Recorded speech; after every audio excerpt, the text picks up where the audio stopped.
Today, I will share the story of Nie xiaoqian, a female ghost. During the Ming Dynasty in southern China, there was a scholar named Nie xiaoqian. He was handsome, kind-hearted, and unwavering in his principles. One day, while traveling, he encountered a heavy rainstorm. Fortunately, he spotted a dilapidated ancient temple nearby and rushed inside to take shelter. Upon entering the temple, he found it overgrown with wild grass, clearly abandoned for years. In the eastern corner of the courtyard grew thick clusters of bamboo, and below the stone steps lay a large pond filled with blooming wild lotuses. Nie xiaoqian was captivated by the serene and elegant surroundings. Deeming it an ideal place to study, he decided to stay there for a while to focus on his books. At dusk, another scholar arrived. Nie xiaoqian greeted him politely, and the two sat down to converse. Through their conversation, Ning learned the man's name was xiaoqian. They chatted until midnight before retiring to separate rooms to sleep. Unable to sleep in this unfamiliar place, Ning tossed and turned. Suddenly, he heard faint whispers from the northern side of the temple. He got up and hid beneath the window to see what was happening. Outside in the courtyard, under the moonlight, standing a middle-aged woman and an elderly lady. The middle-aged woman said, "Why hasn't xiaoqian come yet?" The elderly woman replied, "She should be here soon." The first woman grumbled, "She always drags her feet when given tasks." As they spoke, a young girl drifted into view. She was breathtakingly beautiful. The elderly woman chuckled, "Ah, xiaoqian, you've arrived. Good thing we weren't gossiping about you, little temptress." The young girl smiled. "How could you speak ill of me, dear grandma, when you've always been so kind?" Assuming they were local neighbors, Ning returned to bed. Just as he was about to fall asleep, the young girl slowly entered his room. He sat up quickly and asked, "Why have you come to my room?" The girl, with her charming smile, replied softly, "The night is long and lonely. I can't sleep. I wish to offer myself to you." Nie xiaoqian refused. "Leave at once.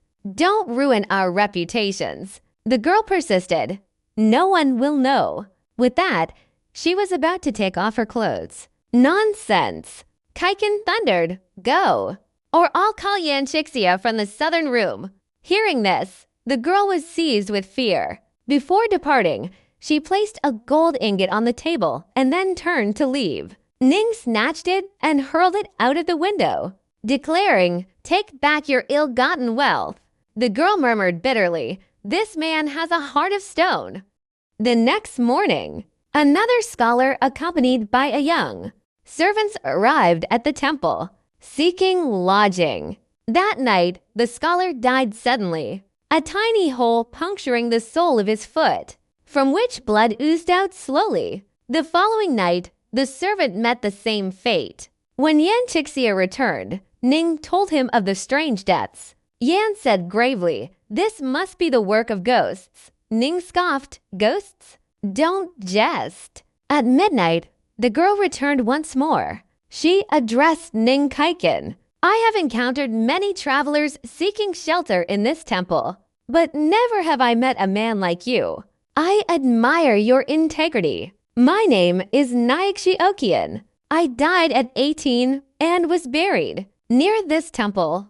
The evils committed here are not my choices. I'm forced by a demon. Tonight, it will come for you. Beware." She urged, "Stay with xiaoqian after dark." The demon dares not approach him. Ning asked, "Who is xiaoqian? And why don't you harm him?"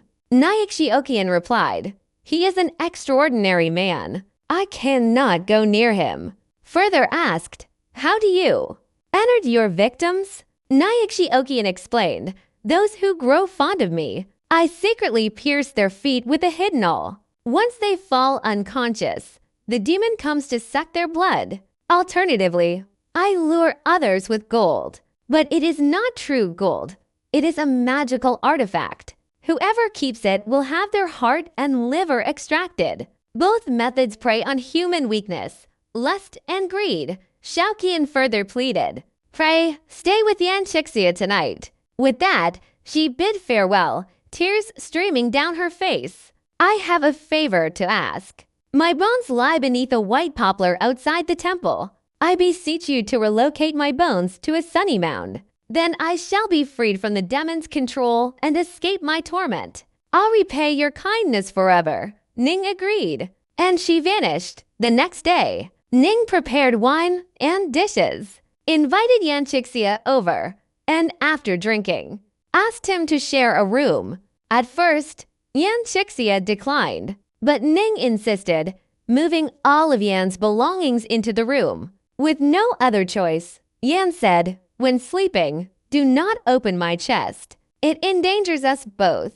Ning agreed. Late at night, Yan Qixia placed his chest on the windowsill and soon fell asleep. Ning, however, could not sleep.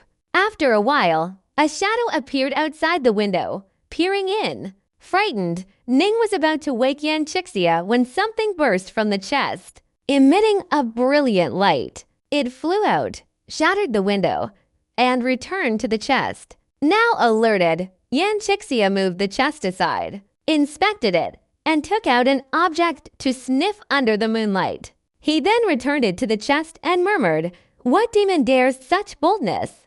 Pretending to sleep, Ning, astonished by what he had witnessed, sat up and questioned Yan Qixia. Yan replied, "Since you've seen it, I'll speak plainly. I'm not a scholar, but a swordsman. Had the window not blocked it, that demon would be dead." Ning asked about the treasure in the chest, and Yan answered, "It's a sword. I smelled a demon stench on it at daybreak." Ning spotted bloodstains outside the window, likely left by last night's demon. A few days later, as Ning prepared to depart, Yan Qixia saw him off, gifting him a worn leather pouch. This sword bag wards off evil.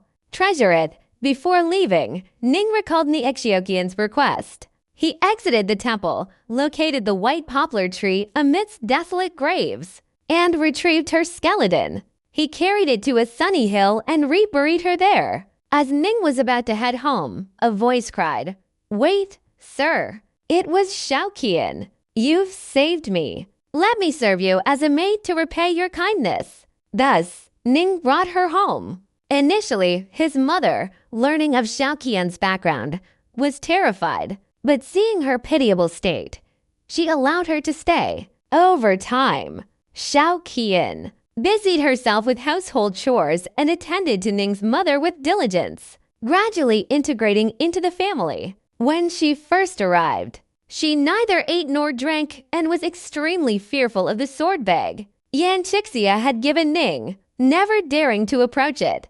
After half a year, she began sipping porridge. As she became more accustomed to human life, her fear of the sword bag faded, and she gradually transformed into a normal human being. Eventually, Ning Kaiken married Xiaoqian, and they lived a peaceful and happy life together from then on.